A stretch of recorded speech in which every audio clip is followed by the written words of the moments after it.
Number 220 in the Masters of Cinema collection, and another silent movie, is The Son of the Sheik. This one was released in 1926, stars Rudolph Valentino, and is a sequel to a movie that was out several years prior to that, which I'd never seen, but this movie has enough callbacks to really get an idea of that story itself. You have Rudolph Valentino playing two roles here. He is both Ahmed, the son of the Sheik, and he has the Sheik himself as well, in a kind of fun dual role. There's some nice moments where they try to have both of them on camera at certain points. Sometimes it works, sometimes it doesn't work as well. And we have Ahmed as he is kind of travelling around. He bumps into this dancer woman who is kind of made to dance by her father and his friends, who are all kind of criminals. They try to rob and fleece people and do nefarious things.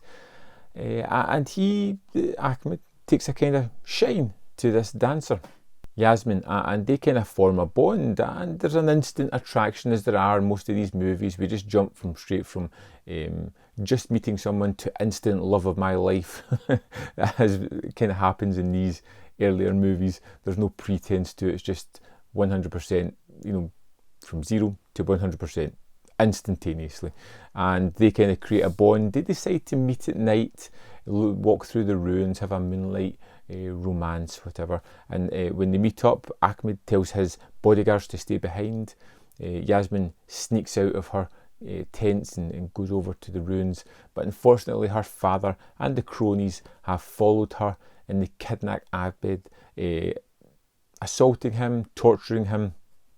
Ultimately he escapes, and then for the rest of the movie there is this storyline where Ahmed feels as if he's been kind of used by Yasmin. He doesn't know the full story. The father has told him lies and spun a web of deceit that has sullied Yasmin's reputation to Ahmed. And when the father and the daughter and the cronies come into town, Ahmed is there, and he's a prominent member. They didn't realise just how much a prominent member of society he was, and he tries to get revenge on these people. And it's a kind of fun movie, very action and adventure centric. There's lots of great scenes at the start of people escaping, riding on horseback, looking in this beautiful landscape.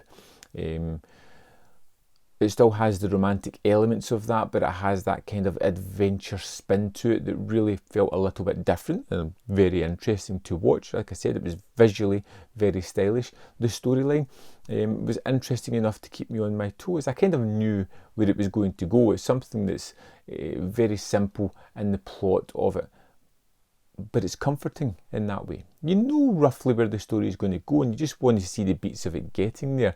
You want to see what kind of hurdles are going to throw up. You want to see the bad guys get their comeuppance, and you want to see the couple get together and live happily ever after. Like I said, there are some fun moments between Rudolph Valentino as he's doing these dual roles as his father and son, and it's just some interesting moments. I feel the performances of the son is better for some reason, and the father feels a little bit more pantomimey because they've been done to look much older.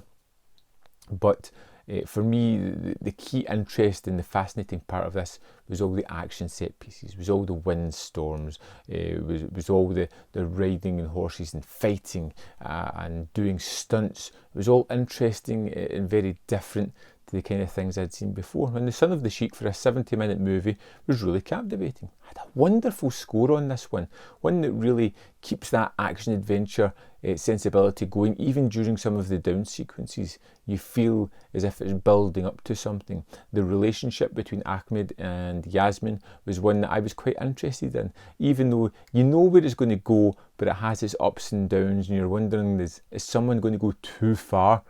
When it's having these ups and downs, it's going to push the other one further away. But I won't spoil it for you. I'm sure you already know what's going to happen. The Son of the Sheik was a really interesting watch. Fun. It's not one of my favourite silent movies, but it was something that kept me engaged, entertained, and curious to see what was going to happen next. I hope you like Son of the Sheik. I'd love to know your thoughts on the movie if you've seen it. Really curious if you've seen The Sheik. I haven't. Should I go back and check it out? Let me know in the comment box below, and I'll see you next time on Man v Film.